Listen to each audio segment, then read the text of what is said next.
Movie शुरू करने से पहले मेरी आप लोगों से रिक्वेस्ट है कि अगर आपको मूवी पसंद आए तो चैनल को सब्सक्राइब और मूवी को लाइक ज़रूर कर दें। मूवी की शुरुआत में हम देखते हैं कि विशाल समंदर में खूबसूरत लड़की डूब रही होती है। वो कोशिश करके टूटे हुए जहाज के एक छोटे हिस्से को पकड़ लेती है, मगर समंदर की लहरें इसे डुबो रही होती हैं। अब हम देखते हैं कि एक लड़का समंदर में कूद जाता है। वो इस लड़की को बचाने के लिए इसकी तरफ आना शुरू कर देता है। लड़की पानी के अंदर चली जाती है। वो पानी में गोता लगाकर लड़की को पकड़ लेता है और उसे अपने जहाज पर ले आता है। जहाज का कैप्टन लड़के पर बरसना शुरू कर देता है कि इसने अपनी जान दांव पर लगाकर इस लड़की को क्यों बचाया। वो इस लड़के को जहाज के निचले हिस्से में कैद करने का कहता है। अपने लोगों से कहता है कि लड़की के लिए कोई ब्लैंकेट लाओ वरना वो ठंड से मर जाएगी। वो लड़की के हाथ से एक हाथ छीन लेता है। सुबह होते ही वो लड़की से पूछता है कि इसकी रात कैसी रही, जिस पर लड़की इसे कहती है कि इसका हाथ इसे वापस करो। कैप्टन हाथ वापस करने से इनकार कर देता है। वो लड़की से हाथ के बदले में पैसे मांगता है। लड़की इसे कहती है कि इसके पास पैसे नहीं। वो मजीद इसको बताती है कि अगर इसने हाथ का जिक्र बाहर किसी से किया तो इसके दोस्त इसे मार देंगे। ये कहकर वो जहाज से उतर जाती है। वो उस लड़के को आवाज देती है जिसने इसकी जान बचाई थी। लड़का मुड़कर देखता है। वो लड़के का शुक्रिया अदा करती है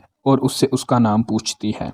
लड़का इसे अपना नाम एडमंड बताता है। वो लड़के को बताती है कि उसका नाम एंजल है और इसके बाद वो वहां से चली जाती है। इधर हम देखते हैं कि कैप्टन जहाज के मालिक के पास आकर बताता है कि इसका जहाज एक टूटे हुए जहाज से टकराया था और एडमंड डूबते हुए लोगों की मदद के लिए पानी में कूद गया था इसकी इजाजत के बगैर। मिस्टर मोरल एडमंड से पूछता है कि क्या इसने वाकई ही में किसी की जान बचाई थी, जिस पर एडमंड कहता है कि एक लड़की डूब रही थी और इंसानियत के नाते इसने इसकी जान बचाई। कैप्टन डैंगलर्स मालिक से कहता है कि वो अब एडमंड के साथ काम नहीं करेगा, जिस पर मिस्टर मोरल इसे कहता है कि इसे ऐसा करने की अब नौबत नहीं आएगी क्योंकि अब वो कैप्टन नहीं रहा। डैंगलर वहां से गुस्से में चला जाता है। मोरल एडमंड से कहता है कि अब वो जहाज का नया कैप्टन होगा, जिस पर एडमंड बहुत खुश होता है। मोरल अपने बेटे को बुलाता है और उसे सबक देता है कि एडमंड ने एक लड़की की जान बचाई अपनी नौकरी को खतरे में डालकर। ये काम सिर्फ एक अच्छा मर्द ही कर सकता है। इसके बाद एडमंड वहां से चला जाता है। वो अपने घर आता है और घर वालों से मिलता है। वो अपने बाप के बारे में पूछता है कि वो किधर है। वो महल में आ जाता है और अपने बाप को गुड न्यूज सुनाता है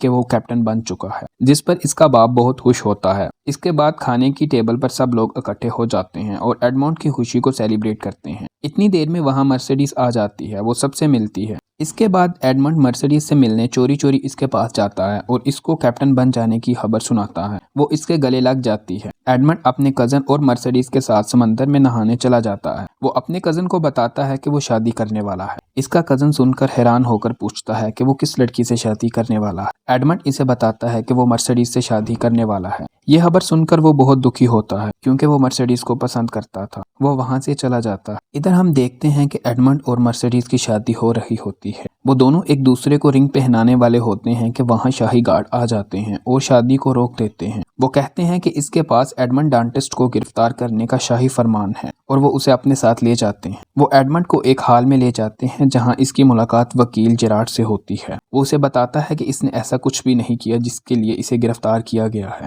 जेरार्ड वकील इसे बताता है कि इसकी किताब से एक शाही फरमान निकला है। एडमंड इसे कहता है कि इस शाही फरमान के बारे में वो कुछ नहीं जानता। जेरार्ड एडमंड से पूछता है कि क्या इसकी किसी से दुश्मनी थी, जिस पर एडमंड इसे बताता है कि इसने सिर्फ एक लड़की की जान बचाई थी, मगर कैप्टन डैंगलर ने इसे कैद कर दिया था और उस लड़की से कुछ छीना था। इतनी देर में फर्नांड डी मोर्सेफ वकील से मिलने वहां आता है। वकील इसे बताता है कि एडमंड एक गद्दार, इसने गद्दारी की है, जिस पर फर्नांड डी मोर्सेफ इसे कहता है कि इसे उम्र भर कैद कर दिया जाए और इसे वकील का हक भी छीन लिया जाए। यहाँ शाही गार्ड एडमंड को जबरदस्ती मारकर जेल में डाल देते हैं। फर्नांड डी मोर्सेफ वापस आ जाता है। वो मर्सिडीज को बताता है कि अब कोई फायदा नहीं। जेरार्ड विक्टोरिया से मिलने जाता है। वो उसे बताती है कि तुम्हारी बहन तुमसे मिलने आई है। वो अपनी बहन के पास जाता है। इसकी बहन इसे कहती है कि डेंटिस्ट बेगुनाह है, इसने इसे कैद क्यों किया है। जेरार्ड इसे कहता है कि सियासत में बेगुनाही नहीं देखी जाती बल्कि रुकावट को रास्ते से हटाते हैं। वो जेरार्ड को धमकी देती है कि वो इसकी रखेल और नाजायज बेटे के बारे में सबको बता देगी,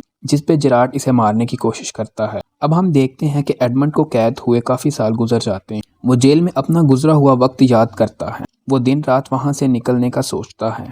जेल के अंदर एक तरफ कोई आहट सुनाई देती है। वो अपने चम्मच के साथ एक जगह खोदना शुरू कर देता है। इसे दूसरी तरफ कोई नजर आता है। वहां एक और कैदी होता है। वो एडमंड से पूछता है कि इसे यहाँ कैद हुए कितना वक्त हुआ, जिस पर एडमंड इस कैदी को बताता है कि इसे कुछ याद नहीं। जब वो कैद हुआ था तब इसकी उम्र 22 साल थी। कैदी इसे बताता है कि अब वो 26 का हो गया है। इसी दौरान सिपाही आ जाता है। दूसरा कैदी फौरन वापस अपनी जेल में चला जाता है। एडमंड इसे रोकने की कोशिश करता है मगर वो नहीं सुनता। सिपाही एडमंड से पूछता है कि क्या वो जिंदा है, जिस पर एडमंड जवाब देता है कि वो जिंदा है।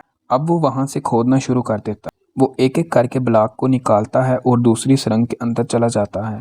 वो दूसरे कैदी की कोठरी में आ जाता है। एडमंड इस कैदी के गले लगकर बहुत रोता है। दोनों बैठकर वहां से निकलने की बातें करते हैं। वो एडमंड को बताता है कि इसने 6 साल तक खुदाई की है एडमंड की कोठरी तक पहुंचने की, और अब इसको दुगना वक्त लगेगा वहां से बाहर निकलने का। एडमंड इसकी बात मान लेता है। वो अब अपनी सेहत को बेहतर करने में लग जाता है। दोनों मिलकर खुदाई शुरू करते हैं।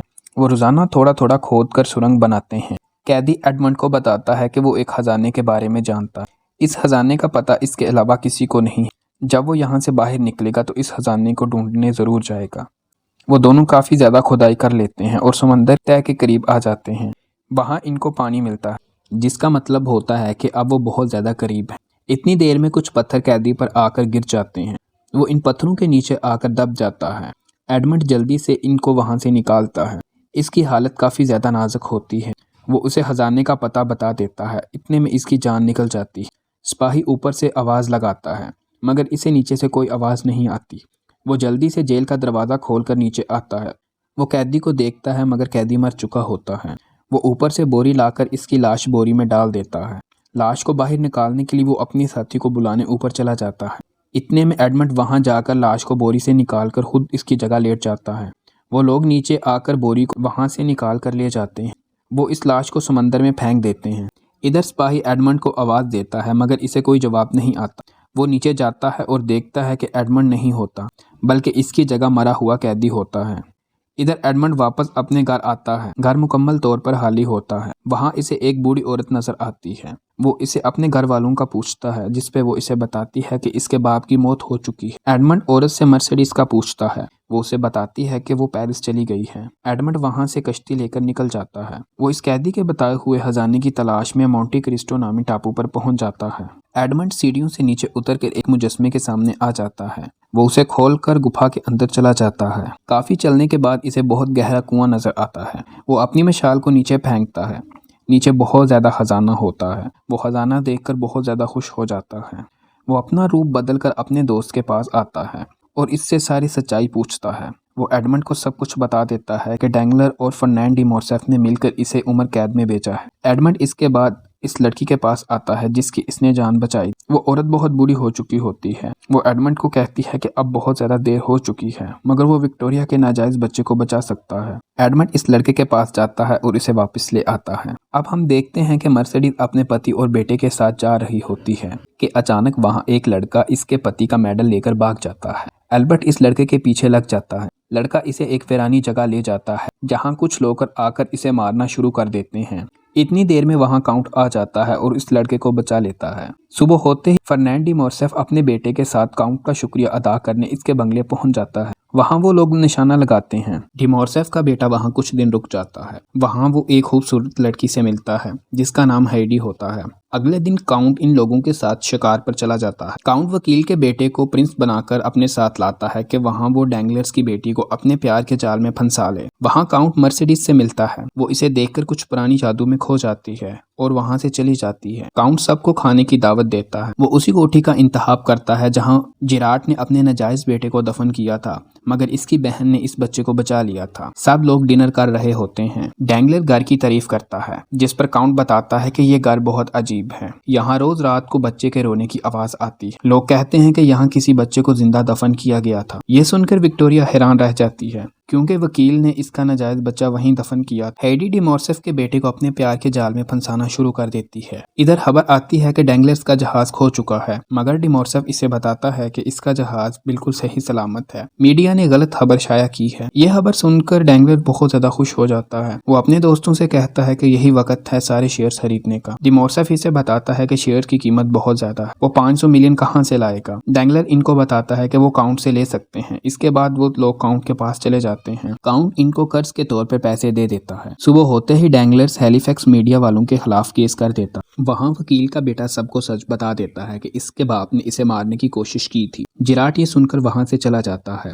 सब लोग अदालत से निकलते हैं। लड़का बाहर निकलकर अपने बाप मार देता है। इतने में गार्ड इसे गोली मार के कत्ल कर देते हैं। इधर डैंगलर्स काउंट से कहता है कि इसके सारे शेयर्स डूब गए हैं, इसको कुछ वक्त चाहिए। जिस पर काउंट इसे कहता है कि वो सब कुछ हार गया है, बेहतर यही है कि वो अपनी बीवी बच्चे लेकर मुल्क छोड़कर चला जाए। हेडी काउंट से झगड़ा करती है कि इसकी वजह से एंड्री की मौत हुई है। काउंट इसे कहता है कि ये इस लड़के की किस्मत थी। इसके बाद हेडी एल्बर्ट को खत लिखती है कि वो इसे मिलना छोड़ दे, जिस पर एल्बर्ट इसके पास आ जाता है। वो इसे वहां से भगा कर ले जाता है, मगर काउंट सामने आ जाता है। वो इसको रोक लेता है। लड़का इसे कहता है कि इसने अच्छा नहीं किया। एल्बर्ट काउंट के मुंह पर दस्ताने मार के कहता है कि वो इसे नफरत करता है। काउंट गुस्से से कहता है कि वो सुबह गोली के साथ ये ग्लव्स वापस करने आएगा। फिर हम देखते हैं कि मर्सिडीज काउंट से मिलने इसके महल आती है। वो काउंट को इसके असली नाम से पुकारती है। वो काउंट से कहती है कि वो इसके बेटे की जान ना ले। वो जानती है कि काउंट ही असल में एडमंड है। एडमंड कहता है कि वो मुकाबला जरूर करेगा, मगर इसके बेटे को नहीं मारेगा। सुबह हम देखते हैं कि मुकाबला शुरू होता है। एडमंड अपना निशाना गलत लगाकर एल्बर्ट की जान बचा लेता है। हैडी एल्बर्ट को देखकर बहुत खुश होती है। काउंट इन दोनों को कहता है कि वो कहीं दूर भाग जाएं, जहां कोई इनकी खुशियां खत्म ना कर सके। इधर मर्सिडीज फर्नांडो मोर्सेफ को छोड़कर चली जाती है। फर्नांडिस एडमंड को मारने के लिए इसके महल में आ जाता है। इतनी देर में एडमंड भी ऊपर से आता है। दोनों के दरमियान काफी लड़ाई होती है और एडमंड फर्नांडिस को मार देता है। मर्सिडीज को एडमंड का आखिरी खत मिलता है, जिसमें वो अपने प्यार का इजहार करता है और मर्सिडीज को तब तक इंतजार करने का कहता है जब तक किस्मत इनको मिला ना दे।